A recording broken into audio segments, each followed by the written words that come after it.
Salam alaikum wa rahmatullah. Alors, dans cet exercice, on va voir comment déterminer les diviseurs d'un nombre. Et on va faire quelques exemples pour 27, 32, 100 et 111.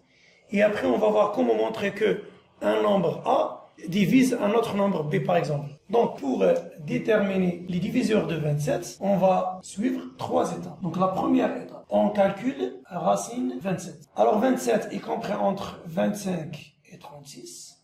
Et puisque racine 25 égale à 5 et racine 26 égale à 6, donc racine 27 est compris entre 5 et 6, donc égale à 5, virgule quelque chose.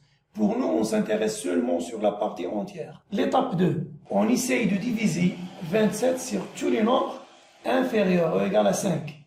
Donc 27 est divisible par 1, 27 n'est pas divisible par 2, 27 est divisible par 3, 27 n'est pas divisible par 4, n'est pas divisible par 5. Ça y est, j'arrête ici. Et après, l'étape 3, on divise 27 sur 3, égale à 9. Puis on divise 27 sur 1, égale à 27. Donc les diviseurs de 27 sont 1, 3, 9 et 27. Donc cliquez sur pause et essayez de faire la même chose pour 32. Ça y est? Donc maintenant, on va faire la même chose pour 32. Donc l'étape 1, on calcule racine 32, ou bien on détermine une valeur approchée. Donc racine 32, donc égale à 5, quelque chose. Vous pouvez utiliser la calculatrice pour trouver deux nombres après la virgule. Mais pour nous, on s'intéresse seulement sur les nombres avant la virgule. Ça y est? Étape 2, on essaye de diviser 32 sur tous les nombres inférieurs ou égal à 5. Donc 32 est divisible sur 1, 32 est divisible sur 2, 3, non, 4, oui, 5, non, ça y est, j'arrête ici. L'étape 3, je divise 32 sur 4, on trouve 8. Je divise 32 sur 2, donc je passe le plus grand à 1. Donc 32 sur 4 égale à 8, 32 sur 2 égale à 16, 32 sur 1 égale à 32. Donc les diviseurs de 32 sont 1, 2, 4, 8 et 16 et 32. Et après, on va voir d'autres méthodes. Maintenant, on utilise seulement cette méthode. Alors, la même chose pour 100. Donc, la première étape, on calcule racine 100 égale à 10, exactement. Ça y est? La deuxième étape, on essaye de diviser 100 sur tous les nombres inférieurs ou égal à 10. 100 est divisible par 1, par 2, oui. 3, non. 4, oui. 5, oui. 6, non. 7, non.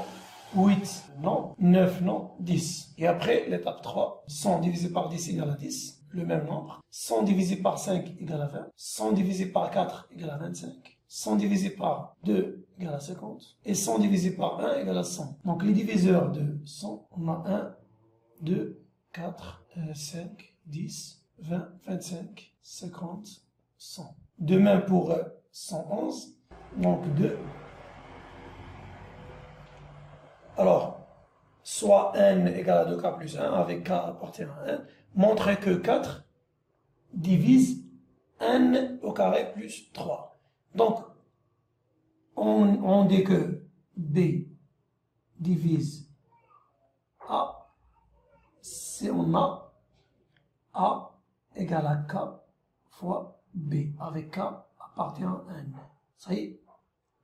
Et alors, pour montrer que 4 divise N au carré plus 3, on va montrer que N au carré plus 3, donc on a N au carré plus 3. On va montrer que ce nombre égale à 4 fois N entier, 4 fois K. Et alors, on a un N égale à 2K plus 1 au carré plus 3. Donc n au carré plus 3 égale à 2k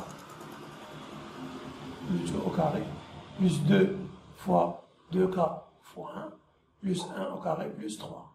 Donc égale à donc 4k au carré plus 2 fois 2, 4k plus 1 plus 3 plus 4.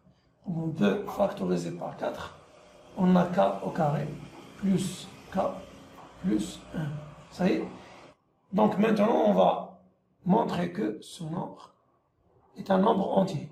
K appartient à 1. On a 4 K, ou bien L, ou bien B, ou bien... Et on va montrer que ce nombre est un nombre entier.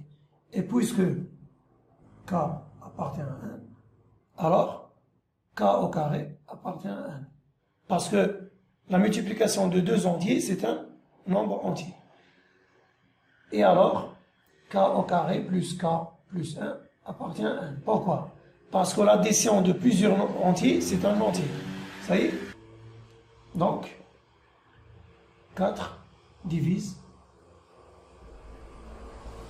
1 au carré plus 3. Ça y est? Finalement, n'oubliez pas de visiter notre site math01.com pour voir d'autres exercices et d'autres explications. Merci et à bientôt.